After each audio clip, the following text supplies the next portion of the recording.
आज का हमारा टॉपिक है difference between Islamic bank and conventional bank. क्योंकि बहुत से लोगों का यही मानना है कि इस्लामिक बैंक और कन्वेंशनल बैंक तकरीबन एक सही काम कर रहे हैं, प्रॉफिट वो भी ले रहा है, प्रॉफिट ये भी ले रहा है, लेकिन प्रॉफिट किस तरह से लिया जा रहा है वो देखना ज़रूरी है। अगर आप ऐसे ही बैठे हुए कह देंगे कि यहाँ से कान पकड़ो या वहाँ से कान पकड़ो एक ही बात है और उल्टी सीधी दूसरी मिसालें देंगे, तो ऐसा नहीं है। या तो आप उसके ऊपर बहुत सारा रिसर्च करें, फिर बताएं कि ये चीज़ गलत है और ये चीज़ सही है।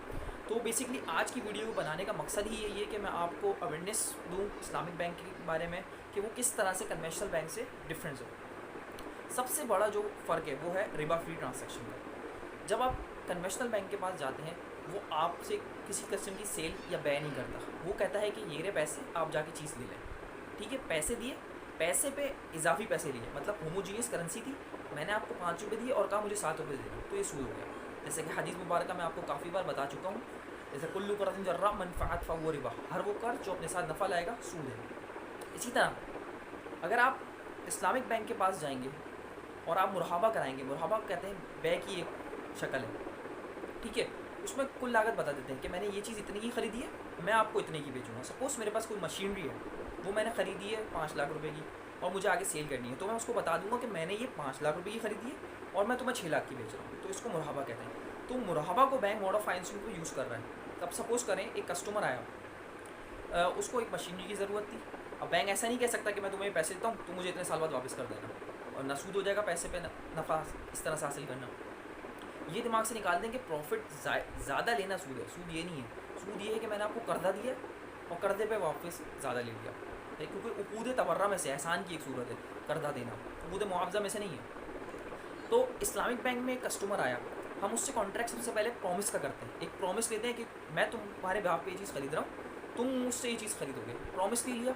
प्रॉमिस कुरान से भी साथ है, वाउफु बिल अहद इन्नल अहद कान मसूला, और अहद को पूरा करो कि अहद के बारे में ज़रूर सवाल होगा।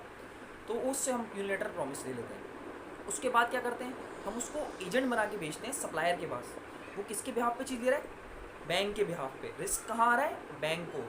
हदीस मुबारक में अल खराज बिज़्ज़मान, नफ़ा ख़तरात देने पर है। तो यहाँ बैंक के पास ख़तरा आ रहा है, रिस्क भी आ रहा है और रिवॉर्ड भी आ रहा है। जबकि कन्वेंशनल के बैंक के पास रिस्क नहीं आ रहा था, वो सिर्फ पैसे दे रहा था, तो रिस्क आपके ऊपर ट्रांसफ़र हो रहा था सिर्फ। तो यहाँ रिस्क आ रहा है।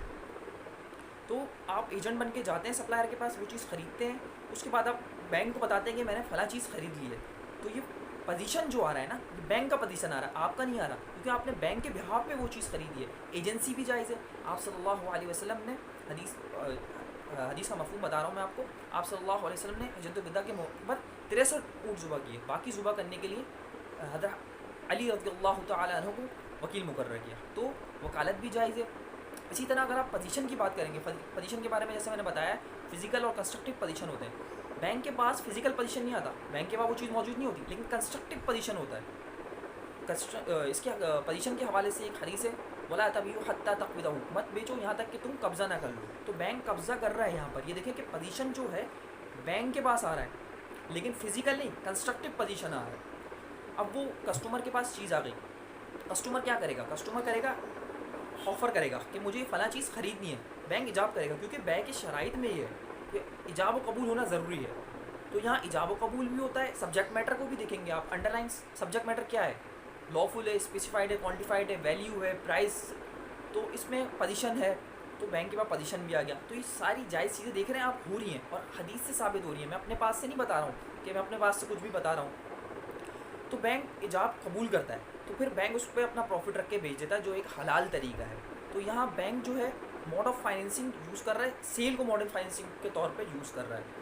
इसी तरह आप इजारा की बात कर लें, आप डिमिनिशिंग मुसारका शिरकत मुतनाक़सा की बात कर लें, तो बैंक के पास रिस्क हमेशा होता है, तो वो रिवॉर्ड भी लेता है। जैसा मैंने आपको हदीस बता दी, अल खराज बिज़्ज़मान, नफ़ा ख़तरात लेने पर है।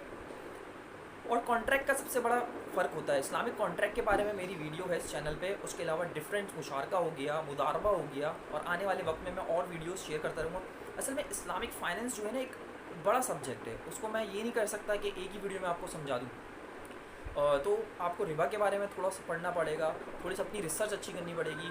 आप लोग अपना पैसा कहाँ लगा रहे हैं, कहाँ नहीं लगा रहे, देख के इन्वेस्टमेंट करें। और मेरा तो यही कहना है कि आप इस्लामिक बैंकिंग की तरफ आएँ, उसमें सेविंग अकाउंट खुलाएँ, क्योंकि वो भी मुजारबत की बुनियाद पर होता है। मुजारबत भी हदीस से साबित है, लेकिन जो चीज़ हदीस से साबित है या कुरान से साबित है, उस पर हम सवाल नहीं उठा सकते। हदीस का मफ़हूम है आप सल्लल्लाहु अलैहि वसल्लम ने फरमाया 3 चीज़ों में बरकत है। उधार खरीदो फ़रोख्त, मुकारदा यानी मुदारबत, गंदम और जौ की मिलावट अपने घर के इस्तेमाल के लिए, ना कि तिजारत के लिए। तो मुदारबा हदीस से साबित है। इसी तरह मुशारका भी हदीस से साबित है। बैंक जो है डिमिनिशिंग मुशारका करता है, जो इसे शिरकतुल मुतनाक़िसा कहते हैं। तो ये चीज़ें हदीस से साबित हैं, कुरान से साबित हैं। तो उम्मीद है कि आपको ये चीज़ें समझ आई होगी। और अभी तक आपने अगर मेरा चैनल सब्सक्राइब नहीं किया तो सब्सक्राइब करें और बेल आइकन पे भी क्लिक कर दें, ताकि आपको मेरी नई आने वाली वीडियोस मिलते रहें। Thank you so much.